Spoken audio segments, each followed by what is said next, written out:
So the place where I am now is called the Montrose Bird Sanctuary or something like that. Everyone calls it the Magic Hedge because it is such an incredible place during migration to see birds that are on their way through. That bunch of plants right there, that's called the Magic Clump, and right behind it is the Magic Hedge. Easy ways to communicate within birders where the birds are being seen. But in summer, the birds are basically done migrating already and everything is well into nesting mode.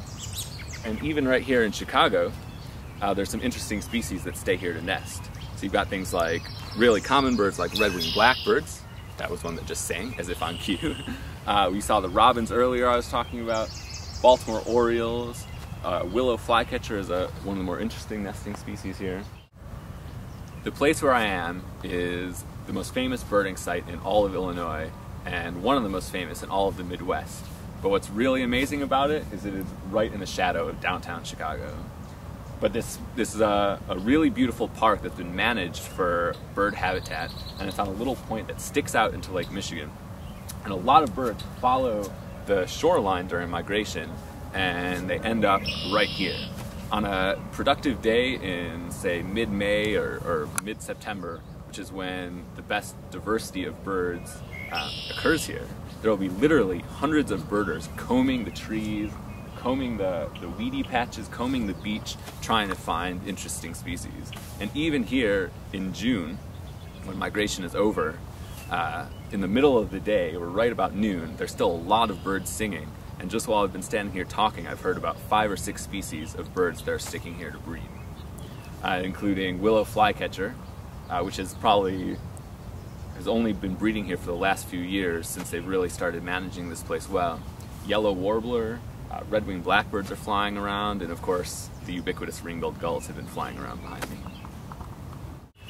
Here we are in Chicago in early summer, and what early summer means is that the first baby birds are coming out. So on the path in front of me, just up there, there's a baby robin. Now robins are awesome birds. They are beautiful, even though because they're so common, a lot of people don't necessarily appreciate their beauty, but they're just incredibly adaptable birds. They live in virtually every habitat throughout the entire US, from the deserts of the Southwest to the swamps of the Southeast, all the way up into Alaska and Canada. And right here in the heart of Chicago, they are, as you can tell because there's a baby up there, they successfully breed here. Now, everyone loves robins, especially in this area, because on, say, a warm spring day in early March, they're singing away and it really makes you feel like warm weather is on the way. The bird right down there on the edge of the water is called a semi-palmated sandpiper.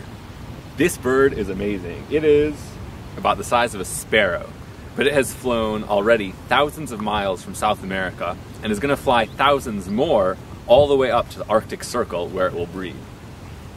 For a bird that is 6 inches long maybe, to make that flight is basically mind-boggling.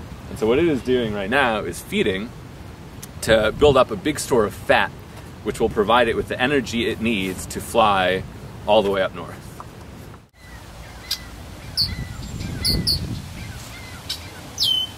So what we have here is a red-winged blackbird. It's a very common bird, but it's also beautiful, and it's extremely territorial, and it will attack virtually anything that gets too close to its nest. Now, this is a male, and he's acting territorial, while the female is probably somewhere in this clump of bushes sitting on eggs at this time of year. And I'm gonna get out of here because it's still attacking me.